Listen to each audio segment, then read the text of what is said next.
అందరికీ నమస్తే. ఇప్పుడు సంక్రాంతికి 3 సినిమాలు ఉన్నాయి. మహారాజు, గేమ్ చేంజర్, సంక్రాంతికి వస్తున్నా. ఏ సినిమాకి ఎక్కువ బజ్ ఉంది అంటారు? 3 సినిమాలకు బజ్ ఉంటాయి ఖచ్చితంగా. 3 సినిమాలు హిట్ కావాలి. టీఎఫ్ఐ బాగుండాలి. బాగుండాలి. టీఎఫ్ఐ డై హార్డ్ ఫ్యానా? డై హార్డ్ ఫ్యాన్ అని చెప్పలే కానీ పిచ్చి అంతే. అది అంటే 3 సినిమాలు హిట్ అయితే ఓకే. ఏ సినిమా ఎక్కువ తక్కువ అనేది బడ్జెట్ చెప్తాయి బ్రో. మనం చెప్పలేము.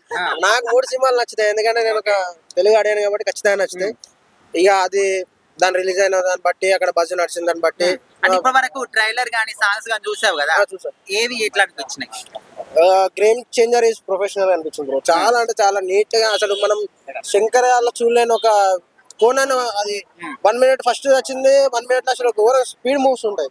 సెకండ్ ది కొంచెం అక్కడక్కడ టచ్ అప్ అయి ఉంటాయి. ఆ లుంగి కట్టుకొని హెలికాప్టర్ స్టార్ట్ అయితే అసలు ఎవరు ఊహించాడు. ఆ కత్తి పట్టుకొని హెలికాప్టర్ నుంచి లుంగిలో అది ఎవరు ఊహించారు.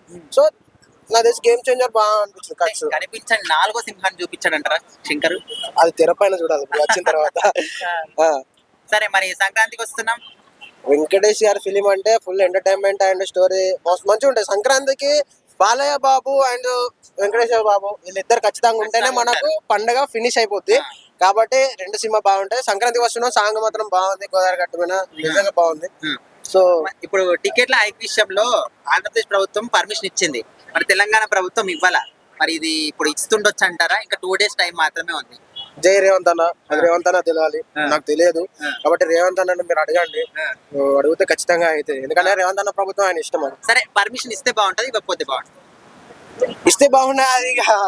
అది నీ అభిప్రాయం, నీ ఒపీనియన్. అభిప్రాయం అంటే ఒకటే బ్రో, పుష్పకి నేను 1000 రూపాయలు పెట్టి సినిమా చూసిన, నాకు అంత అనిపించలేదు. సో ఆడియన్ గా చూడాలనిపించి పెట్టినాం కావచ్చు, పెరిగిన ధరలు బట్టి పెట్టినాం.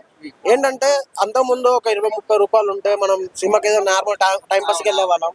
అప్పట్లో నేను ఒక 3-4 సార్లు మంచిగా 20 రూపాయలు టికెట్ కదా వెళ్ళి చూద్దాంలే అన్నట్టు అట్లా అలవాటు అయిపోయింది. ఇప్పుడు 1000 రూపాయలు అంటే నార్మల్ బ్యాచులర్ లైఫ్ లో ఎట్లుంటా అంటే 1000 రూపాయలు అంటే ఒక 200 కలిపితే ఒక బియ్యం బతుకుతుంది, ఒక నెల అంతా తినొచ్చు. ఒక 3 గంటలకు 1000 రూపాయలు అంటే అది పెట్టలేం బడ్జెట్. సో అది ఇంకోటి ఏంటంటే మూవీ కూడా తీసేవాళ్ళు హెవీ బడ్జెట్స్ పెడితే అవి రాకపోవచ్చు. కాబట్టి కొంచెం బడ్జెట్ విషయంలో కూడా చూసుకోవాలి. బడ్జెట్ ని దృష్టిలో పెట్టుకోకుండా కంటెంట్ దృష్టిలో పెట్టుకోమంటే అంతే. దానికి కొంచెం తక్కువ చేస్తేనే బెస్ట్ బ్రో.